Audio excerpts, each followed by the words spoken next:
Seekers of the Lost Creek Mine Part 1 read by Dakota Jansen.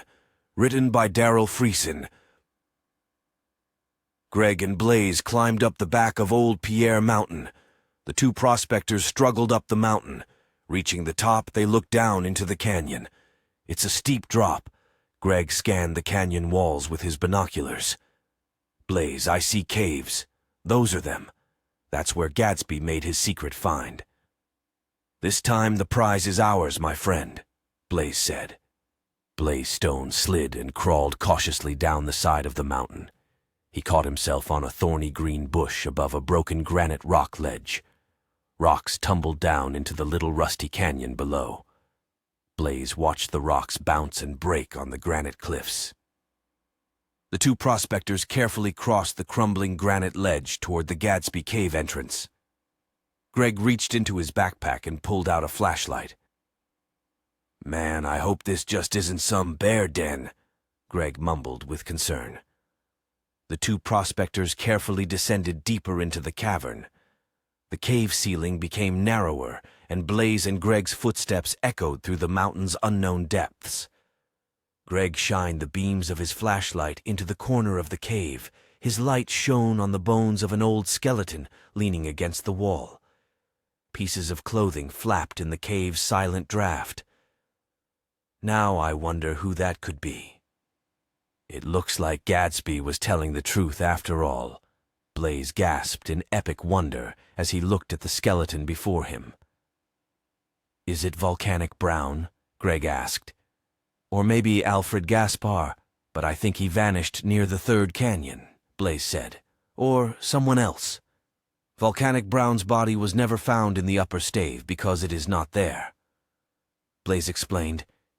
"He would have been trying his best to escape that famous snowstorm, and he had a cabin near Corbold, which is not far from here and where he was going. The Gadsby Canyon, where we are, is between the two areas. We need some evidence that this is him." Blaze explained. Greg then took out his phone and took pictures of the unknown skeleton.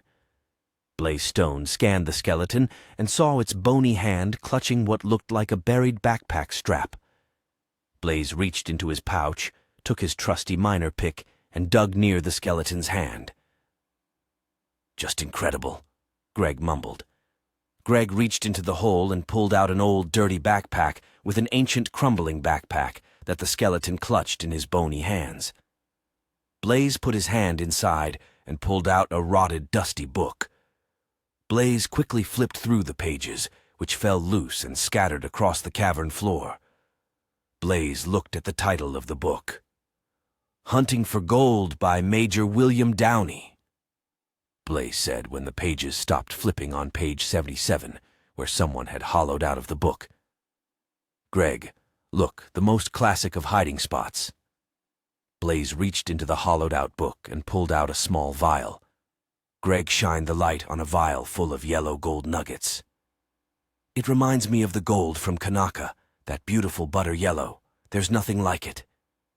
Greg grinned with the pure joy of a genuine prospector. "There is something else in here," Blaze said as he reached into the hollowed-out book and pulled out a folded piece of ancient yellow moldy paper. Blaze opened it, and Greg shined the light on the paper. "Ice worm. Lights out. Ice worm. Sunset brown." The sounds of a helicopter echoed through the mountains, coming closer and over the Gadsby claim. The blade's sound sent wind gusts into the caves. "Who the hell is that?" Blaze mumbled, concerned. "That's all for now. If you want more, please like or comment. Thanks for your time."